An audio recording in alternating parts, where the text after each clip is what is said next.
Before I sat down to make this thing, I was watching Friendly Space Ninja's new video, Tired Franchises Hollywood Refuses to Let Die. And in that video, he devoted an entire section to the Disney live-action remakes we've been inundated with for a number of years now, and yeah, I could not agree more. He laid that whole thing out better than I could, but if I could add one thing, it's that, in my opinion, part of the reason why these things are so hated, aside from them screwing with animated classics that didn't need to be screwed with, is that they don't have anything new to offer. With a lot of these things, I see the same complaints popping up over and over. Something got lost in the translation, or the characters weren't as expressive as the animated ones, or the actors can't sing, or if they're just adapting the animated movie beat for beat, then why do it at all?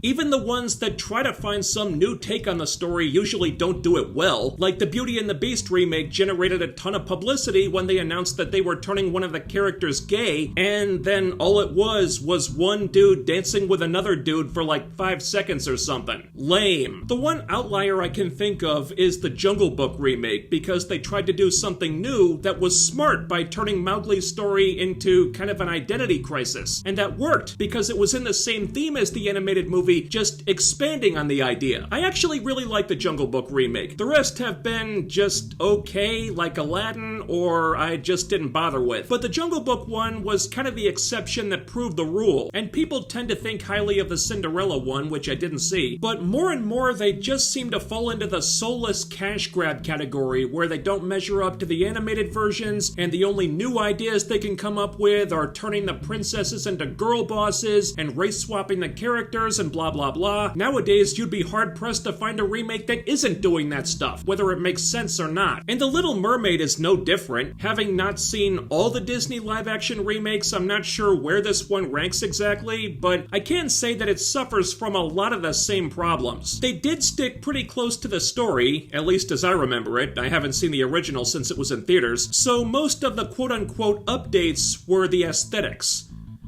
So let's talk about the race bending. It wasn't a huge deal to me going into this because I pretty much expected them to do it, and I'm kind of numb to it now, and I don't have a strong attachment to The Little Mermaid anyway, so whatever. I am irritated that Ariel is no longer a redhead, but the Hollywood ginger side is nothing new at this point. Would bringing out some red hair dye have been that difficult? They gave her copper-colored hair. It's not the same. But anyway, I talked about race-bending casting in the Peter Pan and Wendy video, and my feeling was, if you're going to race-bend a classic character, it better be for a good reason. Like, the actor just brought something so special that they were clearly the best person for the role, skin color be damned, and you couldn't imagine casting anyone else. But if there doesn't appear to be a reason like that, that means the real reason was probably the politics of it. And what was the reason here?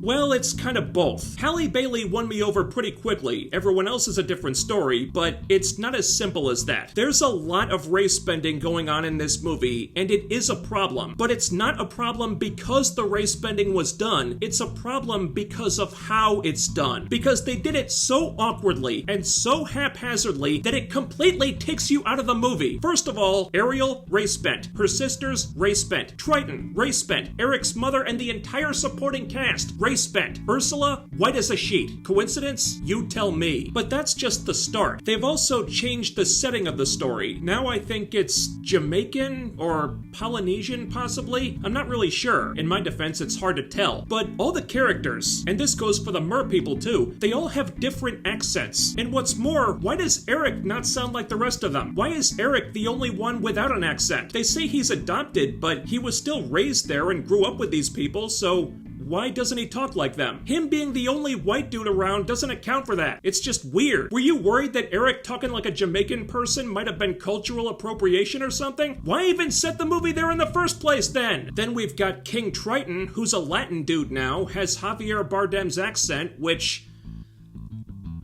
okay, but why then is his supposed sister, Ursula, the whitest person in the movie with no accent? Why are Triton's daughters all different ethnicities with different accents despite being born to the same mother and father and growing up in the same place? They even say at one point that they had the same mother. Are you sure? Because one of you is black, one of you is white, one of you is Chinese, one of you is Indian, and...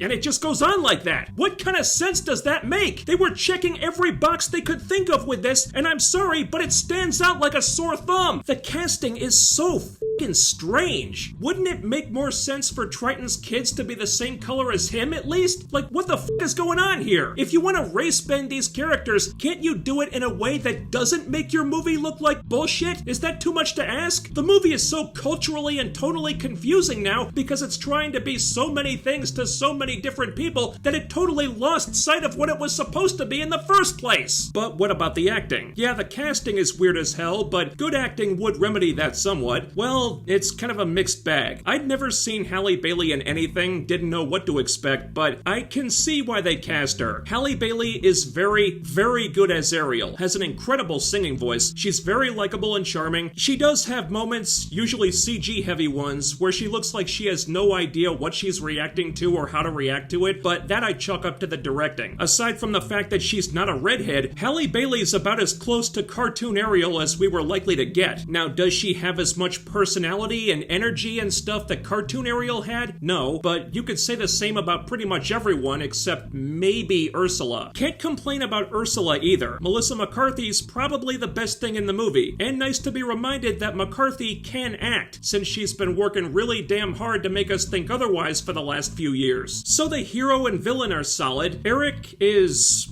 fine. None of the human characters have to do much heavy lifting, including him, but he's not bad. He does what he needs to do. The movie just doesn't ask much of him. But there is a weak link in the cast, and believe it or not, it's Javier Bardem. Yeah, the fucking Oscar winner. Didn't see that coming, did you? Several really important sequences fizzle out because the dude sleepwalks through the whole fucking movie. Sleep swims, whatever. The scene where Triton flies into a rage and destroys Ariel's collection of human stuff falls completely flat. He never gets angry, doesn't even raise his voice. He's just weirdly calm through the whole fucking thing, and the entire performance is like that. I don't know what he was going for here. Stoicism, maybe? But holy shit did they make Triton boring. How does that happen? And as for Ariel's animal sidekicks, the CG on them was spotty. I think they were trying to find a balance between cartoon and reality, and they just couldn't. But I like Sebastian a lot. He was funny. Flounder did so little he's barely worth mentioning, and the less I have to talk about Scuttle, the better. Don't get me started on Scuttle. The next issue is, did they add anything new that was worthwhile? Not really. And that's messed up because the movie clocks in at 2 hours 15 minutes compared to the original's 1 hour 22 minutes. So there is a lot more in there, but not much that means anything. They added a lot to Ariel and Eric's day out, and yeah, that was worth expanding on. Most of it is just Ariel walking around looking at stuff, so it's not all that substantive, but more meat on the bones of that relationship wasn't a bad thing to have. Aside from that, though, it's a lot of padding. Eric's mom has a bunch of scenes, but that's mostly just her telling Eric to get his head out of the clouds and whatnot. They just wanted another female character, basically. Now, something they took out was Triton being happy and excited when he thinks Ariel is in love with a fish dude, only to be horrified when he finds out that it's with a human. Now he just finds out immediately that she loves a human, so he doesn't get the emotional whiplash that makes him so outraged. And that was a bad thing to leave out, especially if you're not replacing it with anything. In terms of story, they try to concoct this plot about Eric not shaping up to be the kind of leader his mom thinks he should be, but he doesn't have to become that leader in the movie, so it doesn't really tie into anything or go anywhere. And there's a thing about how humans and mer people can't coexist because humans killed Triton's wife, which is a good addition on paper, but it's only mentioned one time and then they just forget about it. Why? That's a good idea. Go into it more. If you want a real issue for Ariel and Eric to overcome, how about the fact that humans kill and eat fish? The movie does seem to understand that that's a thing Ariel's uncomfortable with, but they go out of their way to not address it. Instead, it's humans and mer people can't coexist for reasons we don't feel like elaborating on.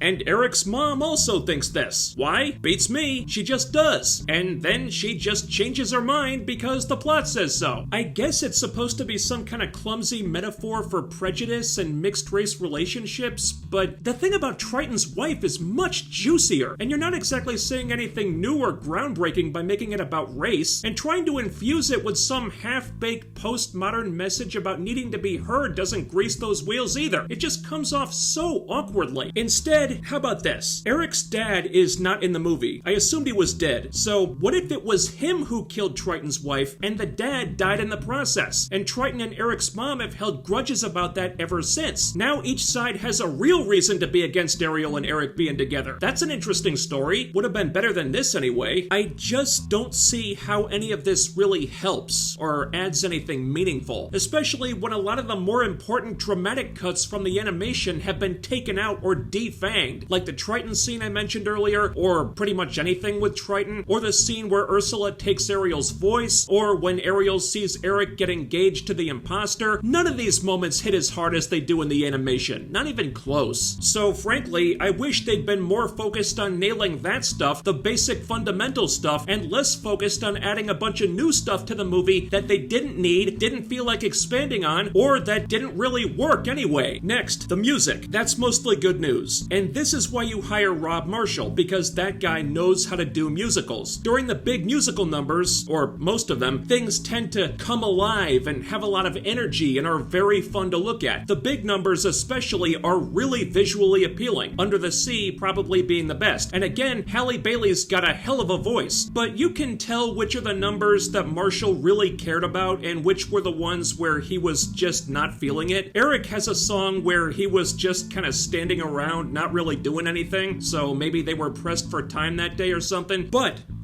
holy shit, if there was one song that should have been cut out of this movie like a fucking tumor,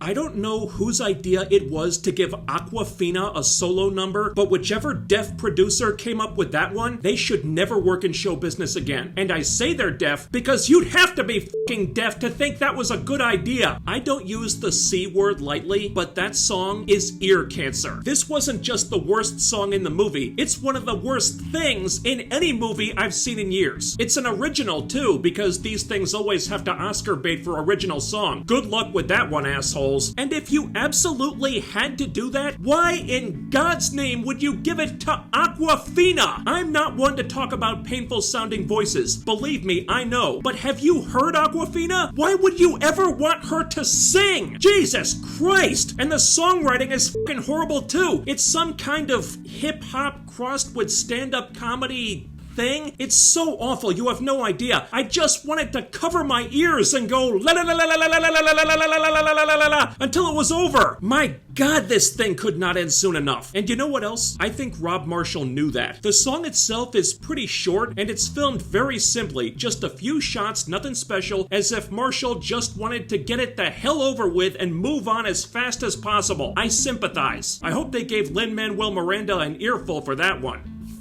Then we've got the technical stuff. How does the movie look? Well, going under the sea just a few months after Avatar 2 wasn't a great idea. Now expectations were really fucking high. Now we know how this stuff should look, and it's not a favorable comparison. The underwater stuff looks weird. There's so much CG here. Some of it looks overly cartoony and some of it doesn't, and the two things don't always integrate well, and it all just seems really glossy and kind of fake. Also, the lighting is really strange. Like, in an early scene, it's a dreary, cloudy, stormy day above the ocean, but then they go below the ocean and everything is bright, and you can see beams of light coming down from up top illuminating everything. Where is the fucking light coming from? There was no sunlight above the fucking water. Why is there sunlight beneath it? A lot of the underwater stuff is like that too. It just looks fucking wrong. And the characters don't look like they're really underwater. They don't move or sound like they're really underwater. And you can get away with that in animation, but you're the motherfuckers who wanted to do this in live action, so it was your job to figure that shit out. And as long as we're on the technical side of things,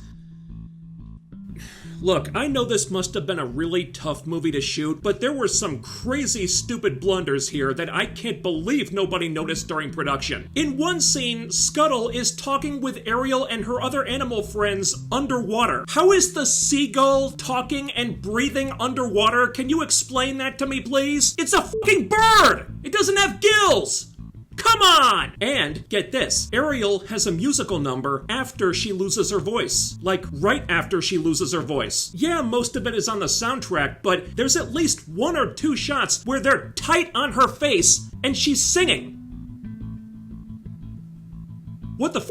She's supposed to have no voice right now, and there's no way you didn't notice that. Couldn't you have done another take or cut to some coverage or something? Okay, I think that's everything. Look, Halle Bailey did a really admirable job here. I liked her performance. I'd like to see her in something else. Ursula was good. I enjoyed Sebastian. The music, with one or two big exceptions, is very nice, and generally, I'm kind of surprised that the movie wasn't a lot worse. But them trying to make it more diverse just ended up making it super awkward. Javier Bardem looks like he was just there for a paycheck. They don't add very much to it that's new, and the stuff they do add just seems run-of-the-mill or doesn't mean a whole lot, and it certainly didn't make up for the stuff they took out. I mean, when a G-rated children's cartoon made in 1989 is more exciting and has deeper dramatic cuts than your live-action version over 30 years later, you might need to reassess a little bit. Or a lot. The Little Mermaid may not be the worst of these live-action Disney remakes, but I'm filing this one under completely fucking unnecessary. You want to see The Little Mermaid? Watch the original movie, because I'm so tired of this. Disney need to stop remaking classic films that were great the way they were. They won't, because these things make truckloads of money. We'll see how this one does. But are they just gonna keep going until they've remade the entire Disney library? What are they gonna do then? Just remake them a second time? The bad ones already outnumber the good ones. How long before this becomes completely f***ing intolerable? By the time they roll out their live-action Girl Boss Snow White and Bambi and Lilo and Stitch and Moana remakes, why Moana? Why? The movie isn't even 10 years old. New ideas may be well and truly dead in this company, if they're not dead already. I can't find a pulse, can you? So, to The Little Mermaid 2023, I say thanks but no thanks, and please no more live-action Disney remakes for a while, for the love of God. It's time to stop, Disney, so go back to the drawing board and peace out. Thanks so much for watching, and while you're here, do all the other YouTube things. Ding the bell icon and follow my social media to always be notified when I upload new stuff. The links are down there. And most importantly, don't forget to hit that thumbs up, leave a comment, share the video, subscribe, and make sure you're still subscribed, because what really deserves to have its voice stolen by a morbidly obese octopus lady is the YouTube algorithm. That's all for now, but I'll be back with more soon. Here are the other thumbnails I made for this video because I just couldn't choose between them. See you next time.